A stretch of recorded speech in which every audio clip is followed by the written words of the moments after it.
काम के सिलसिले में राहुल को हमेशा ही इस शहर से उस शहर घूमना पड़ता है। उसे अच्छा तो नहीं लगता, पर सच बात बताएं तो बुरा भी नहीं लगता। महीने के अंत में जो सैलरी मिलती है उससे अच्छी खासी ज़िंदगी गुजर जाती है। कंपनी का दिया हुआ फ्लाइट का टिकट और साथ में होटल में रहने की सारी सुविधाएं। उसने कभी इमेजिन भी नहीं किया था कि इतने गरीब फैमिली से होने के बावजूद उसके पास आज इतना सब कुछ होगा। उसकी कड़ी मेहनत और उसकी लगन ने आज उसे इस मुकाम पे आकर खड़ा किया है। वो जानता था कि पढ़ाई लिखाई सबसे ज़्यादा इम्पोर्टेंट होती है।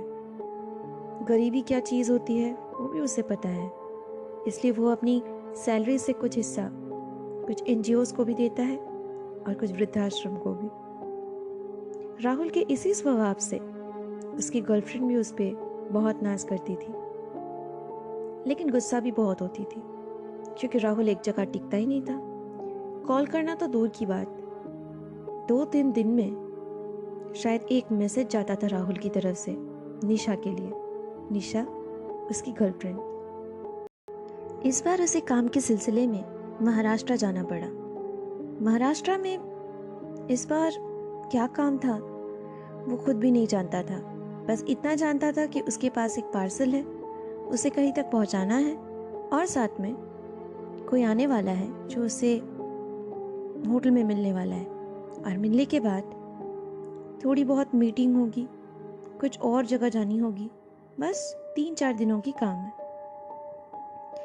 लेकिन राहुल ये जानता था कि काम बहुत ही कम है, तो इस बार उसने सोच रखा था कि वो मुंबई घूमेगा। लेकिन उसकी हर सोच धरी की धरी रह गई जब मुंबई में तेज़ी से बारिश शुरू हुई, और वो भी तब जब राहुल का सारा काम 2 दिनों के अंदर अंदर ही ख़त्म हो चुकी थी। प्लानिंग तो उसने ये की थी कि वो तीसरे दिन पूरा महाराष्ट्र घूमेगा, लेकिन ये ना होने पर उसे बहुत बहुत बुरा लगा। होटल के रूम पे बैठकर वो इस बारे में सोच ही रहा था कि अचानक डोरबेल बजी। रात के 2 बजे कौन डोरबेल बजा सकता है, ये सोचकर राहुल थोड़ा हैरान हुआ। फिर उसने सोचा हो सकता है कि कोई इम्पोर्टेंट हो या फिर रूम सर्विस या कुछ और। इस फ्लोर पे कोई है नहीं, ये तो राहुल को बताया गया था। आज ही सब लोग डिपार्चर कर चुके हैं, तो राहुल ने सोचा शायद इसीलिए होटल के स्टाफ उससे पूछने आए होंगे कि उसे कुछ ज़रूरत है या नहीं, या फिर कुछ और।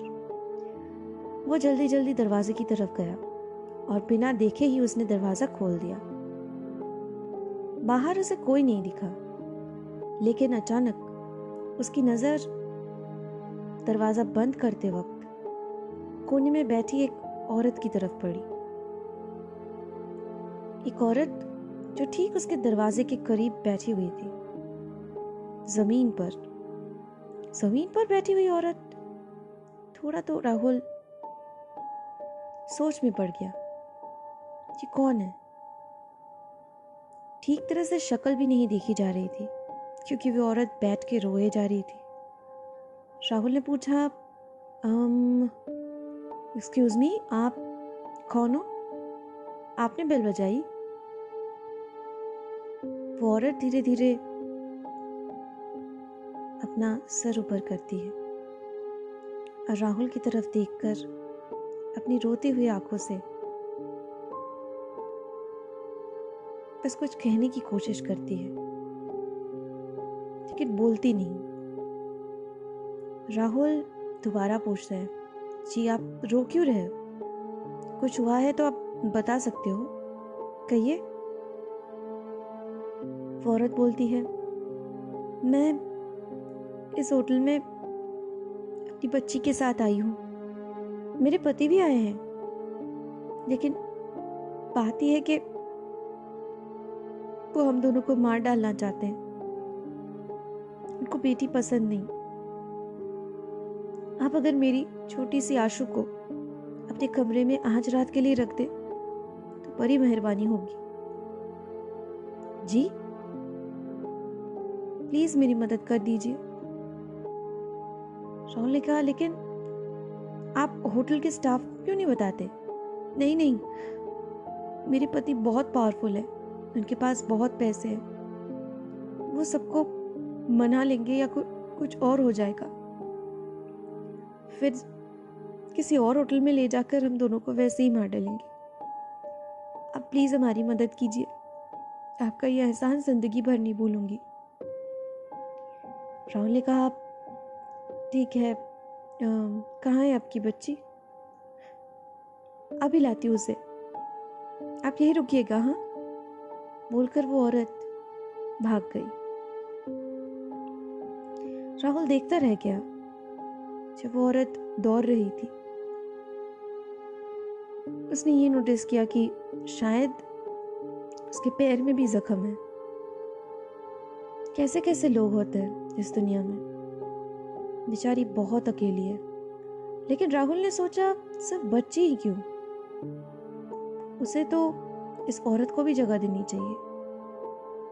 यही सोचकर वो वेट कर रहा था। अचानक वो औरत वापस आई, साथ में उसकी छोटी सी, शायद 6 साल की बेटी होगी।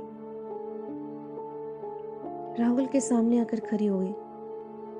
वो औरत बोली, भाई साहब, ये है मेरी बेटी, देखिए कितनी मासूम, कितनी प्यारी है, आप इसे रख लेंगे ना? जी हाँ, लेकिन मेरे ख्याल से आप भी यहाँ रह सकती है, मुझे कोई प्रॉब्लम नहीं। लेकिन मैं तो, आप रह जाइए, कोई प्रॉब्लम नहीं है, आइए अंदर आइए। जी, आपने इसको रख लिया, ये काफ़ी है मेरे लिए, आप भी अंदर आइए, कोई प्रॉब्लम नहीं है, कहा ना मैंने।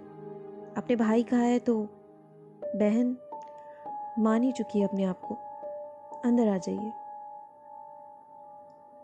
वो थोड़ी हिचकिचाई, लेकिन बाद में आखिर मान ही गई, अंदर आई। बातों ही बातों में राहुल को पता चला कि उसका नाम उर्मी है।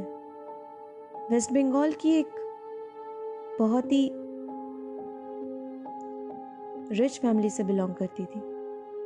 माँ बाप ने सारे पैसे इस औरत के नाम करके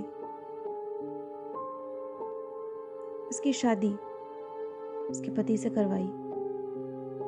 पति भी ऐसा जो बहुत ज़्यादा रिच था, लेकिन उसके लालच ने उसे मार डाला। राहुल को सब कुछ पता चला। धीरे धीरे उर्मी ने सब कुछ बताया।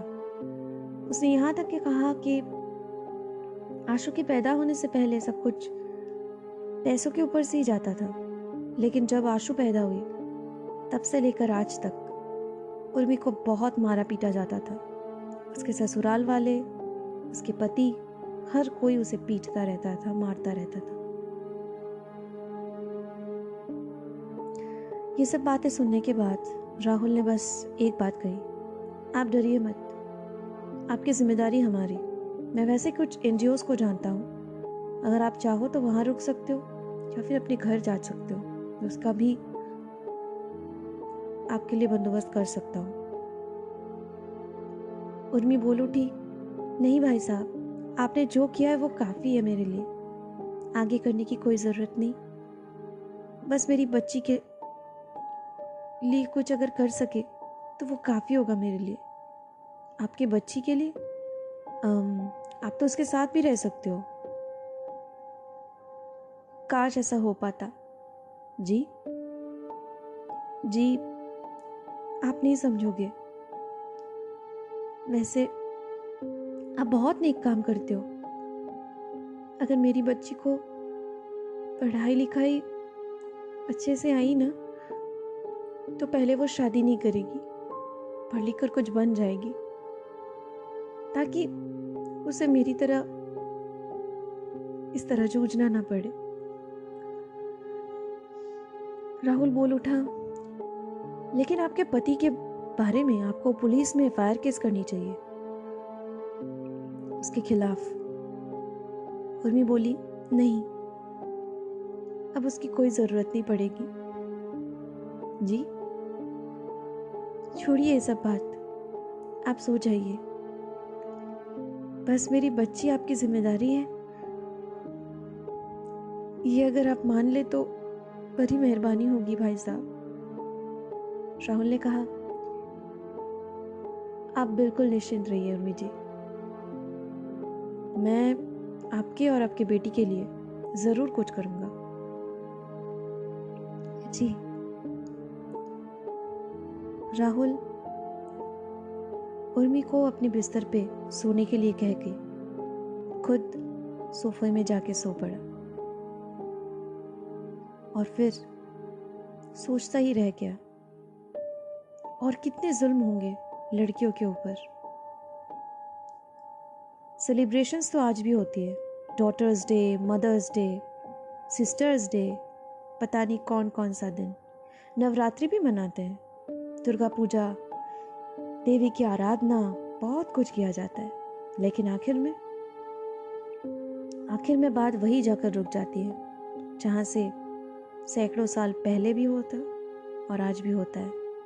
औरतों की इज्जत करना समाज के कुछ भेड़िया आज भी नहीं जानते। राहुल को बहुत गुस्सा आ रहा था।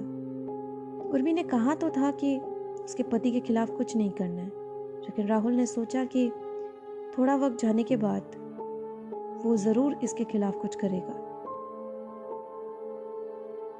किस बेरहमी से इस औरत को पीटा गया है, और इसकी बच्ची, इतनी मासूम सी, इतनी प्यारी सी बच्ची के ऊपर कोई कैसे। शर्म आने और साथ में दर्द का एक अनुभव राहुल के नींदों को उड़ा चुकी थी। फिर भी पता नहीं कभी इसी सोच में उसकी आंख लग गई। आंख तब खुली जब सुबह दरवाजे पे उसने दोबारा बेल सुनी। राहुल आंखें खोला और बिस्तर की तरफ सबसे पहले उसकी नजर पड़ी। आशु तो है, लेकिन उर्मी जी कहाँ है? फिर सोचा शायद वॉशरूम गई होंगी। राहुल हड़बड़ी में उठकर दरवाजे की तरफ गया और दरवाज़ा खोलकर उसने देखा कि होटल के स्टाफ और साथ में मैनेजर भी खड़े हैं। जी मिस्टर राहुल, आपको अगर प्रॉब्लम ना हो तो आपका रूम अगर शिफ्ट किया जाए तो थोड़ी बहुत हमारे लिए सुविधा होगी। जी, रूम क्यों चेंज करना है? राहुल ने पूछा। मैनेजर ने कहा, जी एक प्रॉब्लम हो गई है।